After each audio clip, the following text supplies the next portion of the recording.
సాతవాహనాస్ part 36 already 35 parts release చేశాను. ఇది Jogi Naidu book సాతవాహనాస్ topic ఈ బుక్ నుంచి కవర్ చేస్తున్నాము.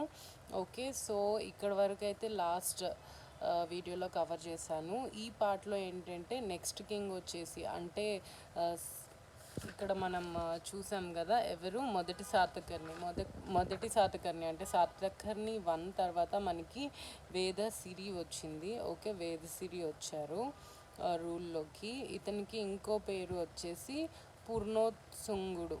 ఓకే, ఇతడి పాలనా కాలంలో కళింగ కార్యాలుడు భట్టిప్రోలుపై దాడి చేశాడు, ఇది గుర్తుంచుకోండి. ఇతడి తర్వాత పాలనలోకి వచ్చింది. ఇదంత పెద్ద ఇంపార్టెంట్ కాదండి. ఓకే, నెక్స్ట్ వీడియోలో మనం చూద్దాము. అండ్ ఛానల్ అయితే కొత్తగా స్టార్ట్ చేశాను. Please to subscribe my channel. Thank you for watching this video. Have a nice day. By.